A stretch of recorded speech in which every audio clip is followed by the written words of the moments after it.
So this is the easiest way to think about, conceptually, to think about population and sample.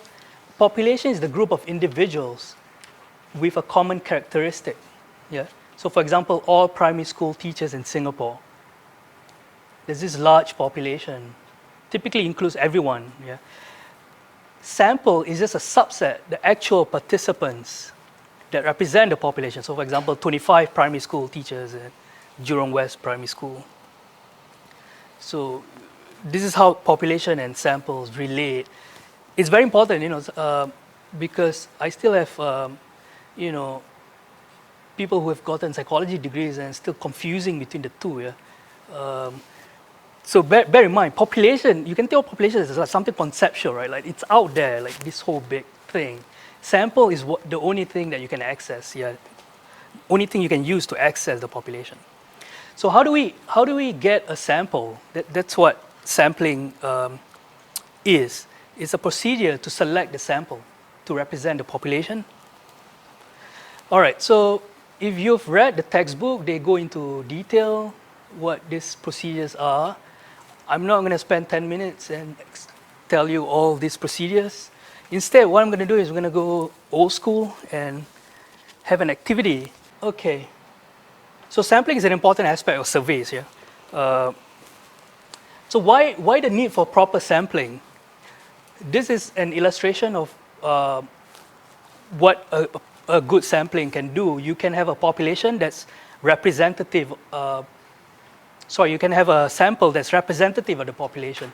So this is a survey that was done on food consumption of children. It's pretty important in development and health and learning and so on. And interestingly, they had, I'm going to go to the challenges that they had later on, but eventually they got a sample that's pretty representative. Yeah? They have about 50% males, 50% females, roughly this representative proportion of Chinese, Malay, Indians, and so on. And then north, south, east, west, whatever, pretty representative. A lot more people in the central area, but can't do much about it. And then type of housing. So this is what researchers try to do when they get the sample to see whether it's representative, approximately representative of the general population. So the other reason for having a proper sampling is when you have a representative sample, you can generalize the findings, right? So instead of saying, I conclude that the majority of my 120 residents or respondents made up of 30 adult males and 90 adult females living in Bukit Timah at the time of the survey on blah, blah, blah, you can just say, I conclude that Singaporeans or majority of Singaporeans prefer X. Because there's a statement that you can make, a powerful statement you can make if you sample properly. Yeah? That is why Twitter polls and Facebook polls are absolutely not scientific. Like, you cannot just put a poll there and then say, oh, Singaporeans prefer to abolish PSLE because it's totally not proper sampling. Yeah? If you do it properly, you can make certain powerful statements like that. Yeah.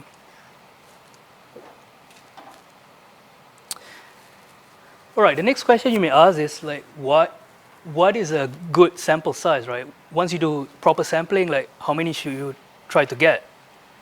The larger, the better. Yeah.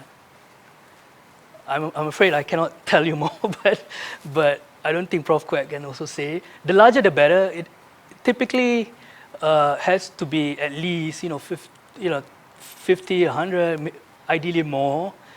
If you want to make certain strong conclusions. I was going to do a simulation using coin flicks, but we're a little bit behind, so I'm going to skip it.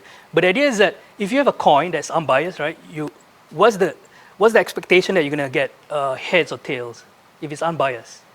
50-50, right? Yeah. But if you flick it just a few times, there's very high chance of you not getting 50-50.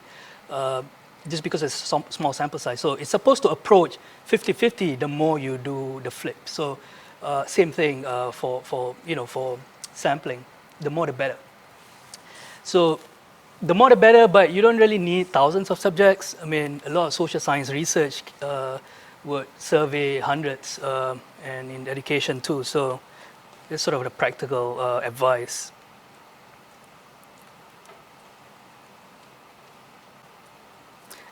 Okay, any questions so far about the first, few topics, the definitions, research questions, population, and sampling? Now, how do you decide which sampling to use? You have like an array of 6 or 7. I give you some of the descriptions. Some of them are pros and cons, right? How do you decide? Ideally, you want to do random sampling, right? Simple random sampling, but how do you decide? No? Feasibility is a big issue. Exactly, yeah. Scientifically, certain kinds of sampling are much better, but practically, you may have to make trade-offs, right? Life is all about trade-offs. You cannot have everything.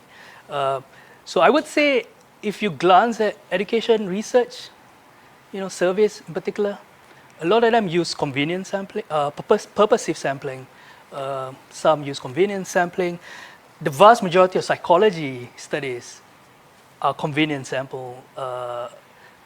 sampled. These are all psychology undergrads like myself.